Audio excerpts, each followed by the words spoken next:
Hello and welcome back. This is after the counting of the Omer and after Shavuot 5786.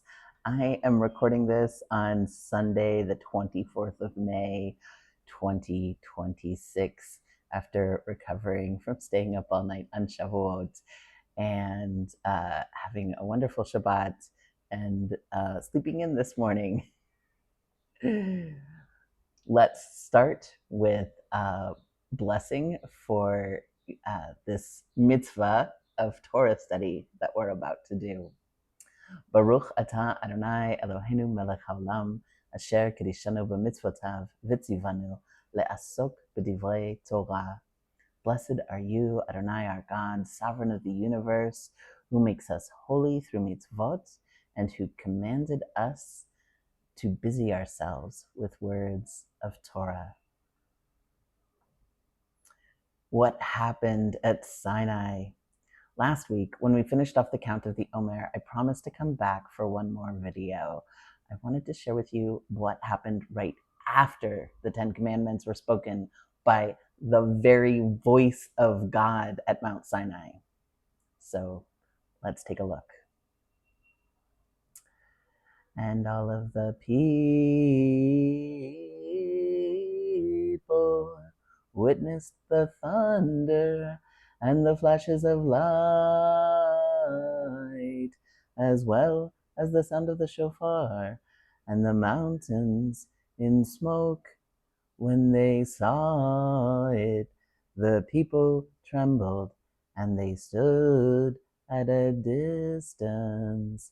They said to Moses, "If you yourself speak to us, we will listen, but let not God speak to us, not Elohim, lest we die." The people were terrified. The voice of God was just too much. This is fascinating to me because the people wanted to have a direct experience of God. People want to have a direct experience of God. The Jewish people complained at different times about how Moses goes in there to the tent of meeting and talks to God, and they just have to follow along. Shortly after the sea was split and they walked through on dry land, after the Egyptian soldiers were drowned, as that sea closed back in on them, and after the people rejoiced at being saved from slavery, they were already complaining to Moses that he had brought them into a desert with no food. Their trust had failed. And again, just a few weeks after this event at Sinai, when the people are waiting for Moses to come down from Sinai, where he's getting the full download of the rest of the Torah that would be shared with all the people, they freak out and they think he's died up there. They decide to make a golden calf statue and worship it. And again, possibly about 2 years later, the timeline is a little fuzzy, maybe it's even earlier, Korach, the son of Yitzhar, son of Kehat, son of Levi, will try to organize a coup against Moses. He literally says, the entire community are holy, and in their midst is God. Why do you exalt yourself over the assembly of God? But guys, you were the ones who said it was too much. Okay, Moses doesn't say that in the Torah, but I can totally imagine that he could have said that. Here's the thing. We always had access to the full experience of God, but we don't actually like it when that experience becomes real. It's overpowering, overwhelming.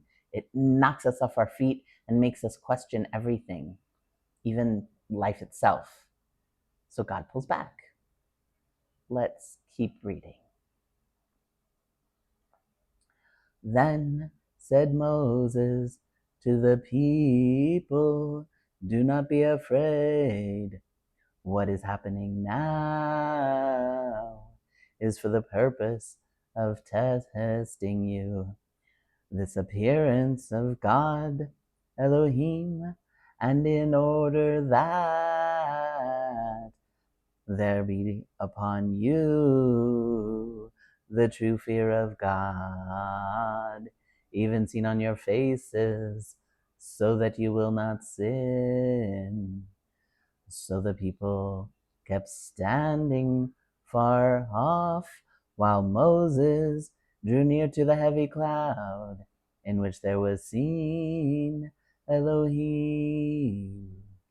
Then said Adonai to Moses, this you must say to Bnei Israel, you yourselves have seen that it was from the heavens that I spoke with you. You shall not make beside me gods of silver or gods of gold. These do not make for yourselves. At Sinai, the people pulled back, but Moses drew close. The English translation here says that Moses tells the people that God did this to test them. But I don't really like that translation because it makes it sound like this was a test of the people and God doesn't need to test the people. He already knows the people. That word nasot could also be translated as prove. God wanted to prove you. God wanted to make sure you knew that God is real. God wanted to make sure that you had no room for doubt. God tells Moses to tell the people, you yourselves have seen that I am real. Now, don't go chasing after any shiny stuff. My paraphrase translation is on purpose because I've seen it again and again. People get some very real, very deep teaching, but that teaching overwhelms them. It requires something of them: effort, strength, consistency, a shift in the way that they view the world and relate to life. It's too hard, but they really want that peak experience of the spiritual.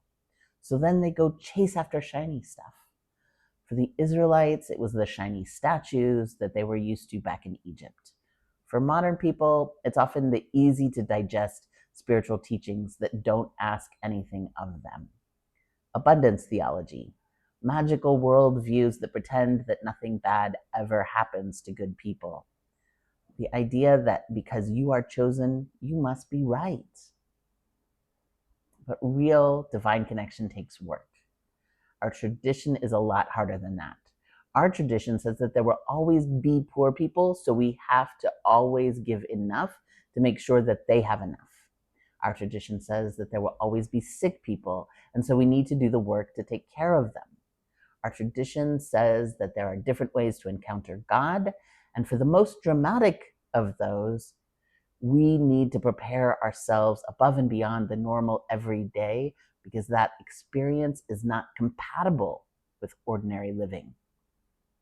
Wait, what did I just say? Isn't the whole point of God that they're everywhere at all times and we can just come to God as we are? Well, yes. And this is the difference between tuma, which is often translated as impure, and tahara, which is usually translated as pure. It's not just that ordinary life is impure and therefore can't exist alongside the divine. It's not a judgment of good versus bad, clean versus dirty.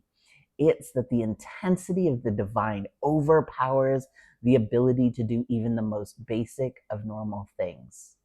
We have to take time out of the ordinary to encounter that level of the divine. We need to prepare ourselves for it by removing ourselves from the ordinary so that we are open to the intensity of the divine experience.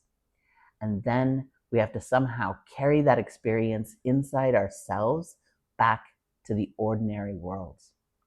Mitzvot are pathways that connect us to those divine experiences, pathways that help us stay connected to the echo of the experience, even after the intensity and interruption has faded. An altar made out of earth you must make for me.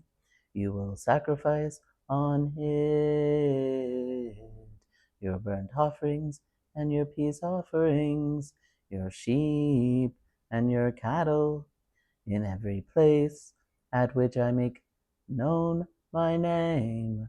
I will come to you and bless you. If an altar of stone you would make for me, you must not build it from cut stones, because by so wielding your chiseling tool over the altar, you have profaned it. Do not go up by steps to my altar, in order that there not be exposed your nakedness upon it. To a modern Western mind, the idea of sacrificing animals often seems barbaric. But if you realize that from this point until the much later development of kosher slaughter, all the meat that an Israelite ate was to be meat that was sacrificed to God first. Kosher slaughter is a kind of sacrifice without the sacrifice, an adjustment for a time when we no longer have altars on which to offer this to God. But the act of animal sacrifice and of kosher slaughter serve a similar purpose, to ground us in the acknowledgement of the sanctity of life itself.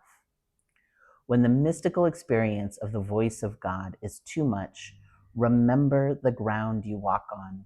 Remember the stones of the earth. Remember that life is fragile and sacred. Thank you so much for studying with me these past 7 weeks. Let's keep the conversation going. I'm going to be teaching some more series. Some of them will be almost as intense as this one, some of them much more casual. I look forward to getting to know you and having conversations with you and learning some more with you. Bye.